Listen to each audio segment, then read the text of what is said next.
તો આખરે બોટાદના ધારાસભ્ય ઉમેશ મકવાણાએ આપ સાથે છેડો ફાડ્યો છે. ત્યારે આપને થતું હશે કે ઉમેશ મકવાણાએ આ સમયે કેમ ધડાકો કર્યો.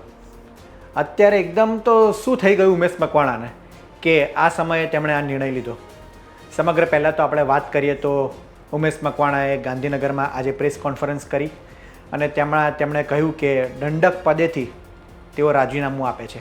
એટલે કે ધારાસભ્ય પદે હજી યથાવત છે, પરંતુ તેમને જે જવાબદારી સોંપવામાં આવી હતી અને આમ આદમી પાર્ટીમાં જે તેઓ જવાબદારી નિભાવી રહ્યા હતા તેમાંથી તેમણે રાજીનામું આપ્યું છે. તેમણે આમ આદમી પાર્ટી પર આડકતરી રીતના આરોપ લગાડ્યો કે માત્ર જાતિવાદી માનસિકતાના કારણે આમ આદમી પાર્ટી ચાલે છે.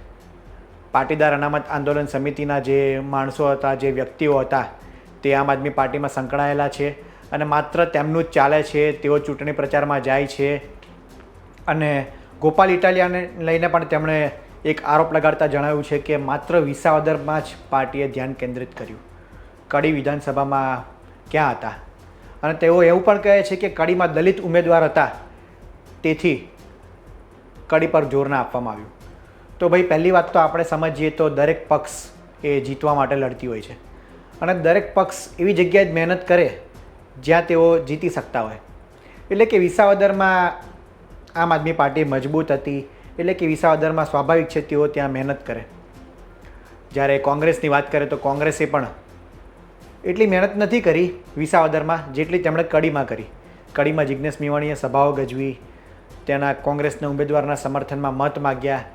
એવી જ રીતના વિસાવદરમાં કોઈ કોંગ્રેસના મોટા નેતાઓ ઉકાળ્યું હોય તેવું જણાતું નહોતું. એટલે કે પહેલાં તો દરેક પક્ષ એ જીતવા માટે લડતું હોય છે અને જ્યાં પણ પક્ષ મજબૂત હોય ત્યાં જ વધારે મહેનત કરતી હોય છે. ઉમેશ મકવાણાએ અન્ય પણ આરોપો લગાડતા એમ કહ્યું છે કે આ પ્રદેશ કક્ષાએ ને આ જે આમ એક જ સમાજની આ જે તેમણે વાત કરતાં કહ્યું છે કે દરેક પક્ષમાં તેમણે નામ લીધા વખત કહ્યું છે કે ભાજપ હોય, કોંગ્રેસ હોય કે આમ આદમી પાર્ટી, દરેક પક્ષમાં નીચલા સમાજના લોકોનું અપમાન થતું હોય. ત્યારે સવાલ એ થાય છે કે ઉમેશ મકવાણાને અત્યારે જ કેમ આવું બ્રહ્મજ્ઞાન થયું? જ્યારે વિસાવદરમાં આમ આદમી પાર્ટી જીતે છે, વિજય સરઘસ નીકળે છે, આમ આદમી પાર્ટીમાં ત્યારે ખુશીનો માહોલ છે, ત્યારે ઉમેશ મકવાણાને અચાનક જ કેમ આવું બધું યાદ આવવા લાગ્યું? તેઓ કહે છે કે નીચલા સમાજને દરેક પક્ષમાંથી ફક્ત ઉપયોગ કરવામાં આવે છે. એટલે કે દરેક પક્ષ એ નીચલા સમાજને ઉપયોગ કરે છે. જ્યારે એમના વોટ લે છે ત્યારબાદ તેમનું ધ્યાન નથી આપવામાં આવતું, તેમના પ્રશ્નો સોલ્વ નથી થતા. ઉમેશ મકવાણાએ સ્પષ્ટ નથી કર્યું કે તેઓ ભાજપમાં જોડાવાના છે કે શું કરવાના છે.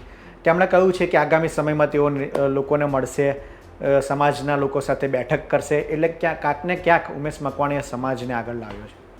આપને જણાવી દઈએ કે વિષયાકાંડ હોય કે અન્ય તે કોઈ પણ કાંડ હોય, કોળી સમાજની ક્યાંક ને ક્યાંક ચર્ચા થતી હતી અને છેલ્લા ઘણા સમયથી સરકાર સામે કોળી સમાજ નારાજ હોય તે પ્રકારના આખા દ્રશ્યો સર્જાયા હતા.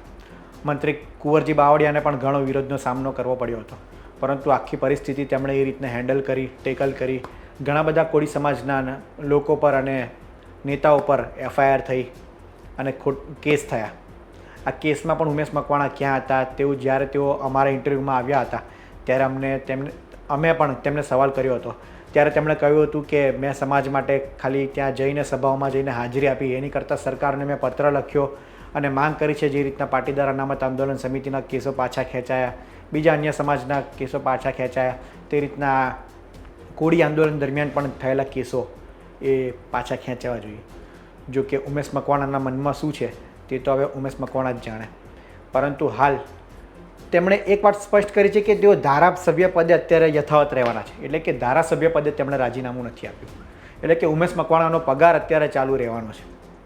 બીજી તરફ તેના તુરંત જ 1 કલાકની અંદર આમ આદમી પાર્ટીના પ્રદેશ પ્રમુખ ઈસુદાન ગઢવીએ પ્રેસ કોન્ફરન્સ કરી અને તેમણે ઈસુદાન ગઢવીએ કહ્યું કે ઉમેશ મકવાણા ઘણા સમયથી પાર્ટી વિરોધી કાર્ય કરતા હતા, ઘણા સમયથી તેઓ આમ આદમી પાર્ટીના કાર્યક્રમોમાં જોવા નથી મળતા, તેઓ આવતા નહોતા અને તેના વિસ્તારમાંથી એટલે કે બોટાદમાંથી પણ ઘણી ભ્રષ્ટાચારની ફરિયાદો અને ખોટા કામ કર્યાની ફરિયાદો થતી હતી.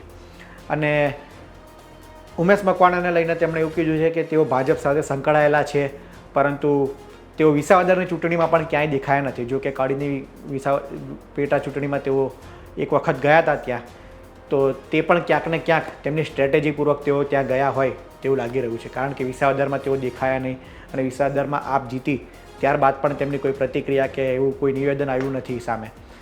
ઉમેશ મકવાણા એવું કહેતા હતા કે ગુજરાતમાં ભાજપ અને આમ આદમી પાર્ટી બે જ ચાલે. આ ત્યારની વાત છે જ્યારે વિસાવદરમાં આમ આદમી પાર્ટી જીતે છે. ત્યારે આને પણ આપણે શું માની શકીએ? તમે આમ આદમી પાર્ટીના ધારાસભ્યો છો, આમ આદમી પાર્ટીના નેતા છો, દંડક છે, ત્યારે તમે ભારતીય જનતા પાર્ટીની વાત કરવાની ક્યાં જરૂર આવે આમાં કે ભાજપ અને આમ આદમી પાર્ટી બે જ ચાલે? તમે પક્ષની વાત કરો, તમારા ઉમેદવાર જીત્યા છે એને શુભેચ્છા પાઠવો, એની બદલે ત્યારે જ એ નિવેદન એ શક્યતાઓ વધુ ઘેરાતું બનતું હોય તેવું એમનું નિવેદન હતું. એના થોડા જ કલાકોમાં તેમણે ધડાકો કર્યો છે. જો કે આગામી સમયમાં ટૂંક સમયમાં જ ખબર પડી હશે કે ઉમેશ મકવાણા એ નવી પાર્ટી બનાવશે, અપક્ષ લડશે કે ભાજપમાં જોડાશે, શું કરશે તે ટૂંક સમયમાં આપણા સમક્ષ આવી જશે. પરંતુ ત્યારબાદ ઈસુદાન ગઢવીએ ઉમેશ મકવાણા પર મોટા આરોપ લગાડતા તેમને 5 વર્ષ માટે પક્ષમાંથી સસ્પેન્ડ કર્યા છે. ઈસુદાન ગઢવીએ તો ભાજપને ચેલેન્જ ફેંકતા ત્યાર સુધીની વાત કરી દીધી કે ભાજપમાં જો દમ હોય અને ભાજપની જો નીતિ સાફ હોય તો ઉમેશ મકવાણાને ભાજપમાંથી ઉમેદવાર જાહેર કરે અને બોટાદમાં ફરી ચૂંટણી લડાવે.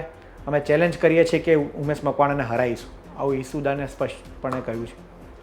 ત્યારે હવે આગામી સમયમાં શું થશે તેની નજર અત્યારે તો ઉમેશ મકવાણા પર રહેલી છે કે ઉમેશ મકવાણી આગામી સમયમાં શું પગલાં ભરે. કારણ કે અમે બોટાદના કેટલાક સ્થાનિક લોકો સાથે પણ વાત કરી હતી. તેવું કહી રહ્યા છે કે તેમના ધારાસભ્ય એટલે કે ઉમેશ મકવાણા તેમના ફોન નથી ઉઠાવતા, તેમને રજૂઆત કરવામાં આવે તો તેઓ સાંભળતા નથી. તેઓ વધારે પડતો સમય ગાંધીનગરમાં જ પસાર કરે છે. વિસ્તારમાં તેઓ દેખાતા નથી, લોકો વચ્ચે રહેતા નથી. તેમને ફોન પણ કરવામાં આવે તો ફોન પણ ઉપાડતા નથી, તેવું સ્થાનિકોનું કહેવું હતું. તો હવે આગામી સમયમાં ઉમેશ મકવાણા શું નિર્ણય લે છે? શું ગુજરાતમાં વધુ એક બેઠક પર પેટા ચૂંટણી યોજાશે? આ બધા સવાલના જવાબો વધારે ઘેરા બનતા જાય છે. ત્યારે ઉમેશ મકવાણાની આગામી પ્રતિક્રિયા કહેતા કે તેમનું હવે આગળનું શું સ્ટેન્ડ રહેશે તેના પર અમારી નજર રહેલી છે. આ વિશે આપનું શું કહેવું છે? વિડીયો અંગે આપની પ્રતિક્રિયા અમને કોમેન્ટમાં જરૂર જણાવશો. વિડીયો સારો લાગ્યો હોય તો લાઇક, કોમેન્ટ અને શેર કરવાનું ના ભૂલતા. આ વિડીયોમાં હાલ આટલું જ. ધન્યવાદ.